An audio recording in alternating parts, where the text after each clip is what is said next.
صباح الجمال، عاملين ايه؟ وحشتوني كتير. عايزه اقول لكم ان انا مشتاقه لكم، حاسه كده ان انا يعني بقالي فتره جامده ما سمعتش كده.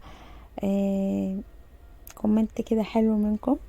صباح الورد والفل والياسمين على كل المتابعين الغاليين، وحشتوني كتير جدا. الله يسعدكم يا رب، ما تحرمش منكم ابدا ولا من تعليقاتكم الحلوه.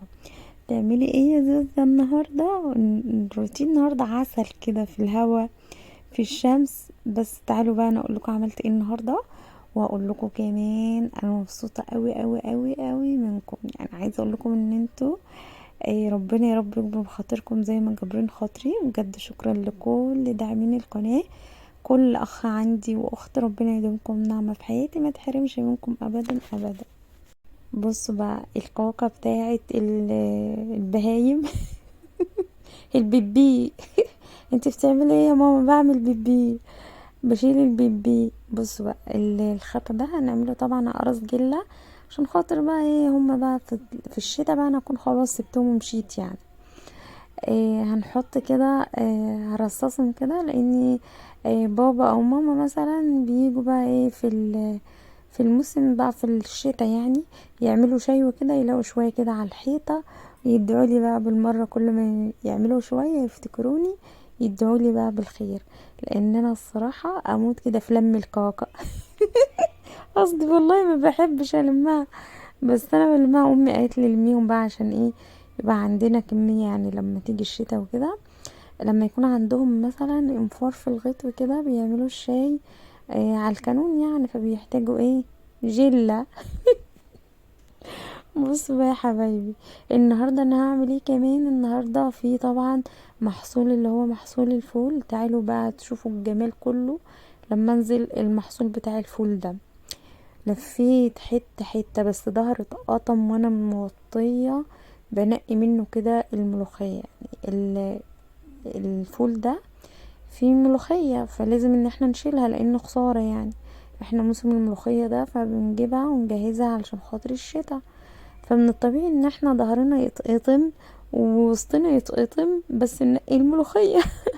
نشيلها من الارض علشان خاطر هي كتير الصراحه في السمسم. تشوفوا معايا دلوقتي ماما بقى لما كده اجي اروح من يعني اروح يعني اسافر، هكون اتملخت، هجيب دكتور كامل متكامل. يعني ايه، هتعب بصراحة لان انا مش متعودة على الشغل، فانا بشتغل دلوقتي، فهروح هناك جسمي يريح كده يعني. فايه، هيجيلي اكتئاب ان شاء الله حاد يعني. فقلت لها تشوف لي كده دكتور من قبل ما امشي، عشان خاطر ايه؟ يا اما اروح ناقصه دراع، يا ناقصه رجل، يا اما ناقصه عقل عادي يعني. في كلتا الحالتين انا لازم اروح كده، وبعد ما بروح بتعب الصراحه، لاني ببقى عامله شغل ومجهود جامد وتصوير والكلام ده كله، فبتعب جدا. تعالوا بقى نتكلم جد شويه، واقول لكم ان انا ازاي بحاول ان انا يعني اسعد نفسي بنفسي، وازاي انا الحمد لله الحمد لله زي ما انتم شايفين كده. انا هنا يعني غسلت ايديا من الكاكا الشوكولاته، وبعد كده وبعد كده ماما قالت لي تعالي بقى، نزلنا بقى السمسم، نزلنا بقى الفول سمسمي. بس ده فول اخضر اللي هو فول السوداني ده، عارفينه؟ الارض دي كلها بصوا لحد هناك كده ما خليناش فيها حاجه. لازم ان احنا نشيل كده، اللهم صل على سيدنا محمد، نشيل الملوخية علشان خاطر ده محصول يعني، فهي قاعدة خسارة فهتقعد يعني. نقيت كتير خالص منها يعني، كنت بنقي ودي البيت تروح يعني، علشان ايه؟ ننقيها بالليل يعني وكده. بس عايزه اقول لكم والله يا بنات، ظهر اتقطم ووسط اتقطم. بصوا بعملهم حبه حبه، وراح اطلعهم كده للبيت قدام خالص، وارجع لماما تاني، اطلعهم كده لزوزة وارجع تاني. ثواني بس كده الاذان يخلص وارجع لكم. طبعا بعد ما الاذان خلص وكده وخدت كده شويه دول، عايزه اقول لكم الارض اصلا سبحان الله، المحصول بتاع الفول الارض بتاعته مش بتكون ماسكه ببعض يعني، كلها بتكون كده إيه، عباره عن طوب. هو معرفش يعني بيبقى ازاي عامه، انا مش عارفه. المهم خدت كده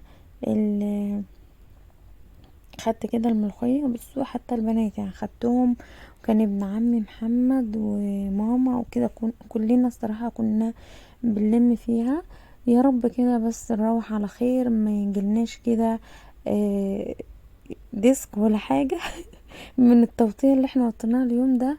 تعبنا والله، فرهضنا يعني. عايزة اقول لكم مشينا من العصرية روحنا المغرب، يعني المغرب كان لسه هيأذن وكده، واحنا مكناش لسه روحنا. بص بقى هنا الناحية التانية مزروع سمسم اخضر. السمسم الاخضر ده يعني بيكون غالي قوي طبعا، اللي بيتعمل طحينة، فبيضطروا ان هم يزرعوا الحاجات دي في الصعيد، لانها الصراحة يعني الارض بتجيب محصول كويس. بس والله يا بنات تعب وارهاق وكده. يعني عايزه اقول لكم الانفار اصلا عامله، بصوا عاملين الارض بالفاس كلها دي، شايلين الحشيشه اللي هي بتموت مثلا النبات وكده. لكن احنا قلنا هنيجي هنا نتسلس شويه. هنا بصوا الملوخيه بتكون متداريه في متداريه كده في لا بص انا الشجره اتعمل نفسها بتاعت السفين. الفول من تحت، زي ما انا بشيل كده الرجلة ديت اللي بتطبخ. بس احنا عمرنا ما طبخناها، ولا في بيت ماما، ولا عندي اصلا لما بسافر عمري ما طبختها ولا اعرف طعمها ايه. ممكن بس اكلها كده عادي كده واكلها، لكن عمري في حياتي تليفون ما سخن طبختها جاو. الصراحه. بس هما بيقولوا طعمها حلو، يعني انا ما اعرفش اذا كان طعمها حلو ولا وحش.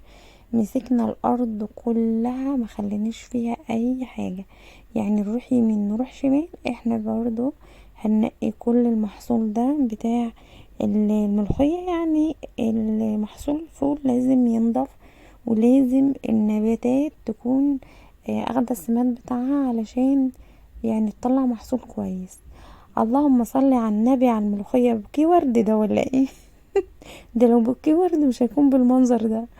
الولا برضو داير يلف معايا. عايزه اقول لكم ان هو مش سايبني، ورغم كده بيناكب فيا وانا ناكب فيه، مش عارفه كأننا من فوق راس بعض. بس انا طبعا بحبهم، ولاد عمي خالص، مهما يكونوا هم شقاي بس هم طبعا ولاد عمي وكده، وانا بحبهم طبعا. بصوا هنا السمسم اللهم بارك لسه طبعا صغير. وهنا حيلنا اتهد، بجد بجد حيلنا اتهد والله.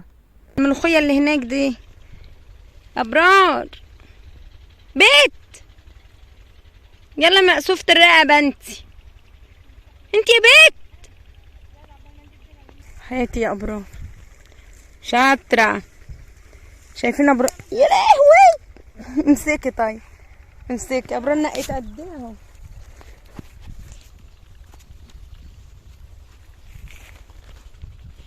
بصوا خلصنا كده.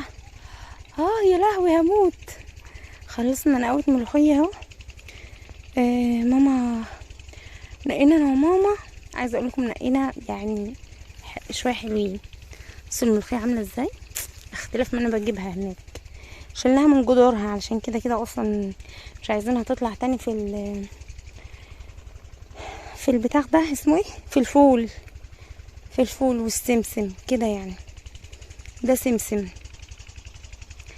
طبعا، لسه محصول السمسم لسه بدري، والفول برضو لسه بدري. بصوا الفول اهو بيبقى نظام كده عامل زي شجر الورد. انا كده هاخد كل اللي عملناه ده وهروح اعمل كوبايه عصير حلوه، عشان انا بص حر موت، هموت كده من الحر. الساعه كام دلوقتي؟ الساعه 6 المغرب، بس لسه الشمس ما غابتش. خلصنا كده الفيديو النهارده. اتمنى كده الفيديو يكون عجبكم، وتكونوا كده استمتعتم بالجو الحلو ده. ولايك وشير طبعا للفيديو. انا بتعب جدا يا جماعه، فيديوهاتي للبلد دي بالذات بتكون كلها شغل يعني، وكلها كده قطم وسط زي ما بيقولوا.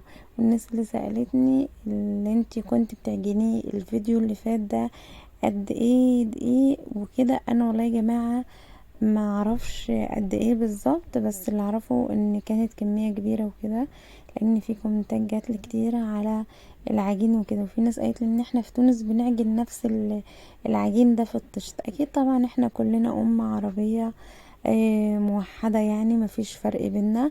واتمنى كده يا رب اشوفكم دايما مبسوطين. اشوفكم ان شاء الله الفيديو الجاي. باي باي.